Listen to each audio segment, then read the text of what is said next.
was very upsetting. That was very upsetting to watch. Um,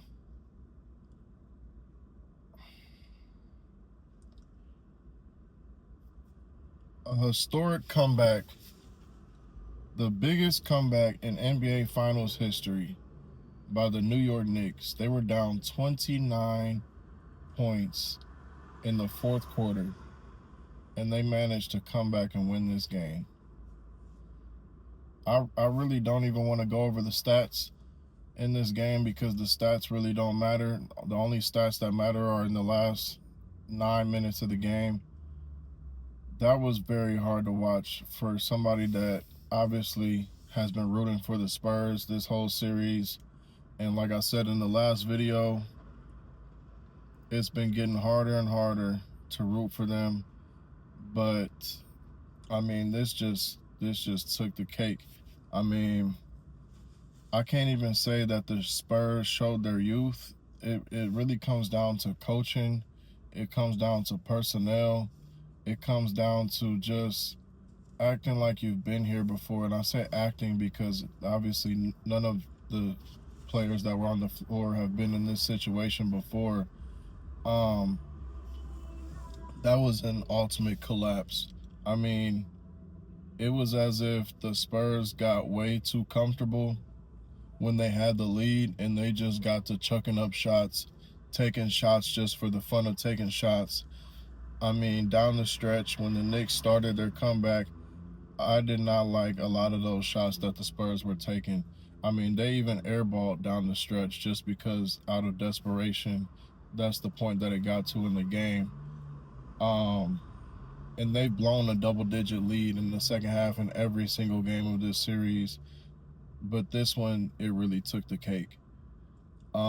Mitch Johnson, I was just singing your praises when you took the win to make this a series again after going down 2-0.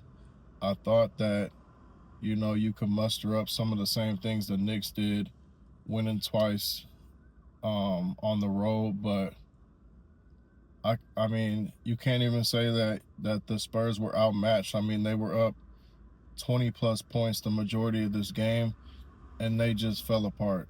I mean, whether it be turnovers, whether it be bad shots, that is not how you put a team away. And a team like the Knicks, who has been notorious for this in these playoffs, you have to put this team away.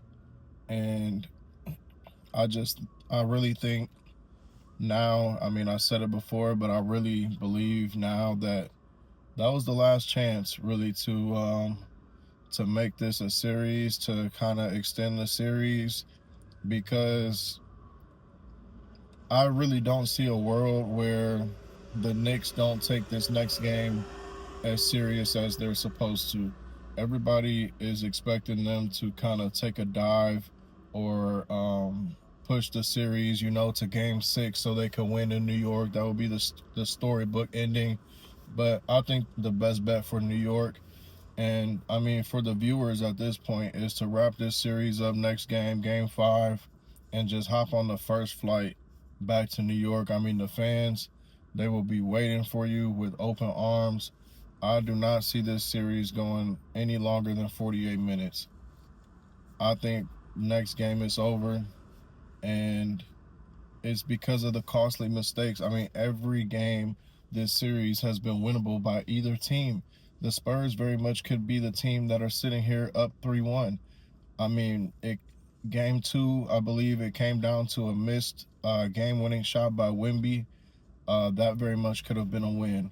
And last game, I mean, I'm not even gonna break down the whole 29-point comeback, but just honestly, everybody said it. You don't have to be an analyst to know this. If De'Aaron Fox dribbles that ball out after the steal and forces them to foul him, not only do you take a few more seconds off the clock, you hit 2 free throws at the line like you're supposed to, and then you make them hit the 3. In his press conference, he made it seem as if he still does not understand the boneheaded mistake that he made in crunch time. His response to the play was that he was trying to go up 3 points and force the New York Knicks to shoot a 3 to tie the game. That's bullshit. That's bullshit. You get the steal, and you're the fastest player on the court. You dribble away from the defenders. You take time off the clock, and you force them to foul you. I'm not even sure if they were in the bonus at that point. They might have had to foul you twice, but don't quote me on that. But, I mean, anybody in that situation, whether it be the backup guard for your local varsity team, whether it be the point guard at St. John's, whether it be De'Aaron Fox, Dylan Harper, Jalen Brunson, Deuce McBride, any guard in that situation is dribbling that out and trying to get fouled. I mean, I don't understand the logic.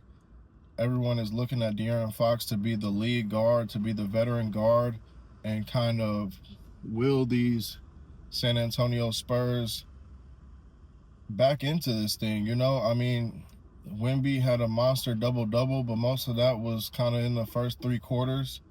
And I just think they let off the gas, and that is something that you cannot do in dire situations like these. You had every single opportunity to tie this series and then go into game 5 with home court advantage. That swings everything. Now everyone in the world is expecting New York to end this series next game, even though it's a road game. They have been notorious in these playoffs for closing out series on the road. They beat the Atlanta Hawks by 30-plus points in a closeout game. They beat the Cleveland Cavaliers 20-plus points in a closeout game. So, yeah, they have done nothing but show me reasons why that they will close this series out in Game 5. Before I started making this video, I was looking at flights to New York. Obviously, I'm a little bit late to the game in that, I might have to put pedal to the metal and drive out there, because even though they kicked my Cavaliers ass, even though I got on my Cavaliers hoodie today, the Knicks have shown me enough to at least tip my hat for their performance throughout these whole playoffs and against the San Antonio Spurs in the finals. And I think they are a well-deserved champion this year. And I just got to give it to them, man. I mean, I do plan on being in the mix. That's just something that you just don't miss out on. That's kind of just like when the Cavaliers won their championship. Damn well I was going to be down there. And even though I'm not from New York, I mean, the Knicks have shown me enough to, and the New York fans have shown me enough to, want to be in the mix and be a part of history, because that was a historic ass whooping that they avoided and came back from. So, yeah, New York Knicks are 48 minutes away from being your world champions. I don't see this series going any further than that. That's why this video is going to be the shortest that I've put out so far, because I'm not going over any stats. My prediction, the Spurs have completely melted down and they have lost this series on their own. So with that, I'm not putting any clips out. I guess I can end it giving a finals MVP prediction. A lot of people think the first 2 games they thought it was going to be Cat. The last 2 games, people have been saying OG Anunoby. It's going to be Jalen Brunson. They're not going to have a repeat Andre Iguodala situation where they give him the finals MVP. OG Anunoby is not going to win the finals MVP. Karl Anthony Towns, while he started the series looking like he could, he probably was the only other New York Knick that had a chance to win it. But it's going to be Jalen Brunson. He's going to have 30-plus points, probably 5-plus rebounds, 5-plus assists, probably a low turnover rate, because I expect the Knicks to come out poised and really put the Spurs away early.